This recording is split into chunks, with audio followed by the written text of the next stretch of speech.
this is Chris, and welcome to my next episode of Shotguns and Guitars. I've already focused on shotguns, hence the namesake of my show, and now it's time for guitars. I've had some friends on the internet who've been anxiously awaiting this episode, so I don't want to disappoint any longer. And I already have a video that I put up on YouTube without the Shotguns and Guitars moniker, introducing all of my gear, save one. I got a new guitar since then, and I'll introduce it here. And so I'm just going to play some stuff I wrote, a little bit of my technique, a few tips for beginners or intermediates, and I'm always open to questions. So let's just go ahead and get to know this one. This one is my Ibanez EX1. Yes, sorry the lighting isn't great for this, but this is just where I film this now. And I nicknamed this guitar Toxic. I got the black and green theme. It's got the DR neon, green neon strings. And they look really good on the glossy black guitar. So let's fire this up and do some shredding. And here's a little piece I composed in E harmonic minor.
Thickness we're getting out of that is coming from my Boss Metalcore pedal. Again, in the introductory video of all my equipment, just watch that, I'll explain it in more detail. Of course, one of the forms I really like to play is melodic metal, and Helloween being a huge influence on me, and all the eras from Kai Hansen era all the way up until now, Adaris, all of it. There's always an inspiration, Stradivarius. And I guess the sound I was always trying to achieve was kind of a cross between Ride the Lightning era Metallica with Yngwie Malmsteen, and Stradivarius came out and kind of did that. But I wanted mine to be a little edgier, a little heavier, more thrashy. And that was my style. I don't really have a name for it, but those would be my influences. Best would be, again, Stradivarius, Sonata Arctica, Helloween, Gamma Ray, and of course a little Yngwie Malmsteen thrown in there, but not so lead oriented. I'm more of a rhythm guitar player, not a lead guitar player. My leads don't always come off very clean.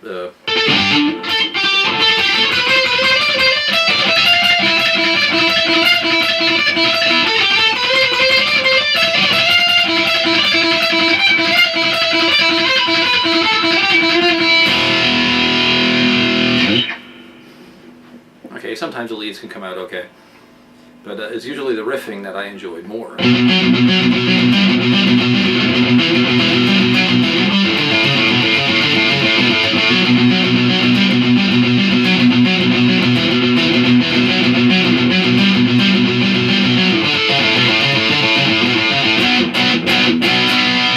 Aside from heavy metal and speed metal and melodic metal, all those influences that I mentioned earlier, another huge influence on me is classical music. Now, I know that doesn't sound like they go together, but they actually do, and I'll illustrate that. But I've been a classical guitar player for about as long as I've been a metal player. And I had a classical guitar for a while. It's in my other videos. If you look on my channel, you'll see me playing it, even in the introductory vlog. But I just got this one. This is my new Cordoba classical guitar. I love this guitar. It sounds way better than my last one, and my last one, which was a Vantage, sounded great, but this is even better. It's lighter, the neck is thinner. See that? The fretboard is actually thinner. The cutaway is a soft cut. The electronics are about the same, but it has a built-in tuner, which is, I think, the most wonderful invention, because and the battery is easy to get in and out, unlike previous versions where you had to take all the strings off and put the battery into the preamp. Pain in the butt. This is way easier.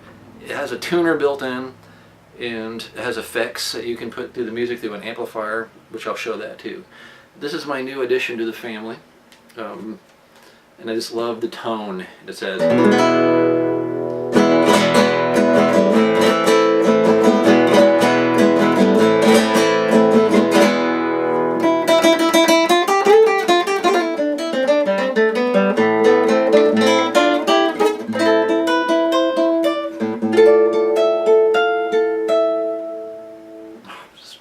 sounds crisp. It's probably not going to translate as well on the audio for the camera, but I was very happy with this purchase. So I mentioned earlier the combination of classical and metal. Well, let's see how they can relate.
They go together perfectly. Okay, I want to play my theme music. It's a piece I wrote also for metal guitar. It's called Sonic Buckshot. And I played this before on a review I did of one of my wife's guitars, her BC Rich Draco.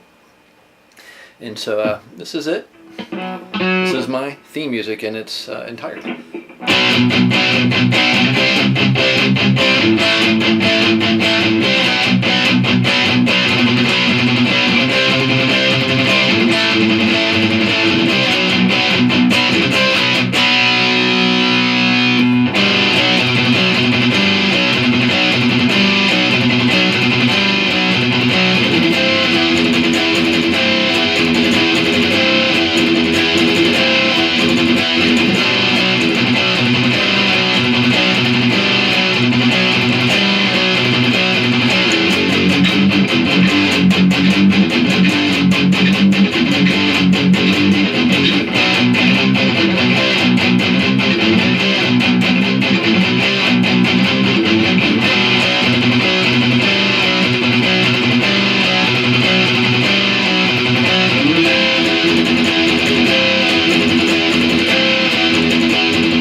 Sonic Buckshot.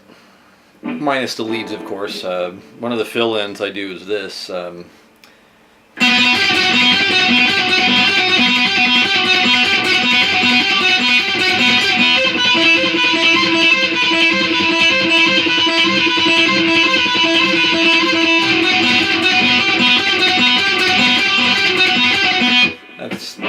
basic fill. Again, I'm not really a lead guitarist, I'm a rhythm guy. So that's Sonic Buckshot. I've mentioned this before, I write music for my wife's videos. She's Thagarian9 on YouTube, and she's Thagarian on DeviantArt, and on her videos I've written her theme song for Dessa's Garden Update theme, and a couple other instrumentals for her montages, so I just want to play a couple of those. This is my wife's theme music I wrote for her.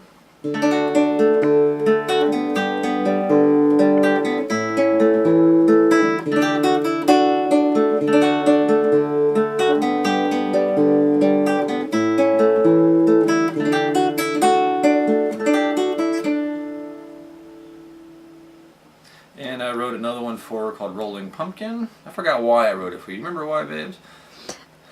Yeah, I needed one for a pumpkin patch video. Sounds appropriate.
And I've written other pieces for her as well, but you're just going to have to watch her videos in the links to hear those. I'm going to give a little tutorial, kind of a cheat actually, of how to find chords if you don't already know them.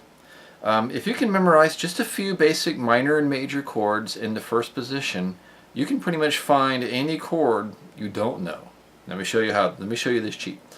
Let's say you want to know where C sharp minor is, and no one around you else knows. So here's how you figure out. If you know at least one minor chord in the first position, you can find it. Well, for instance, let's pick one everyone knows. Let's try an A minor chord, which is your first finger on C, third finger on E, and your ring finger on A. Alright, now it's the fifth string down, that's A minor. Well, what most teachers won't teach you is that this is a minor configuration, or shape if you will. See, it's an open string, second fret, first fret, open string. Now don't worry about memorizing all that, but this shape is minor, and the name is determined by what the bass string is in this case. So it's A minor, you see. Well, let's hold it slightly differently. Same chord, I'm just going to hold it with middle finger on C, ring finger on E, and pinky on A. You kind of see that now? Alright, now it's the same chord, I'm just holding it a little differently. But it's still the fifth string down, and it's A minor still. Now, I'm going to show you a neat little trick. I'm going to keep this configuration and slide up one fret. But now I have to bar to compensate for those open strings. You see that? It's the same shape, it's just now I moved it up. And now this open A becomes A sharp. Well, this is a minor configuration, is it not? So it's A sharp minor. So keep that shape, slide up one fret. It's B minor, C minor. And there's our mystery chord, C sharp minor. Now, this pretty much works with any chords in the first position you want to find it. Say you, oddly enough, don't know where A minor is. Well, if you still know another minor chord in the first, you can find it. Well, a version of it, anyway. All right, let's pick one a lot of people know, E minor. It's going to be your second finger on B, your ring finger on E, and it's all 6 strings. A lot of people know that chord. There's a metal sign right there, you see. So that's a very common one. A lot of bands use this. Well, that's also a minor configuration. It's an open string, second fret, open, open, open. That shape is minor, and the E string, or the lowest string, bass string, tells you the name of it. So it's E minor. Okay, now watch. I'm going to hold the same chord a different way. Now I'm using 3 and 4 to hold the same notes. It's still E minor. It's still E minor. But now, when I slide up a fret, now I have to bar it. If you need to add some strength, you can use your middle finger and give it some strength. See that? Now that's, it used to be an open E, now it's F minor. Can you see that? Now I want to keep the shape, slide up 1 fret, F sharp, minor, G minor, G sharp minor, and then there's our mystery chord of A minor. And the same holds true for major chords. It's a cheat. You should memorize all the chords. This isn't really, well, it's clever, but you should memorize all the chords. But if you're in a pinch, this will help you out a lot. And I used to teach some of my students this. Just don't tell anybody. Okay, thanks for watching the first official guitar episode of my vlogs. And I want to give a special shout out to my fellow guitar buddies, my axe partners, if you will. That would be Jason, Mika Genki Gaijin, and Silwolf. I just want to thank you all for watching this episode, and let me show off my new baby. And thanks to my wife for helping me film the tutorial part. And check out her channel as well. You'll see my playing there. You can hear it and look at all the neat stuff she's filmed. So anyway, enjoy it, and I'll see you in the next episode of Shotguns and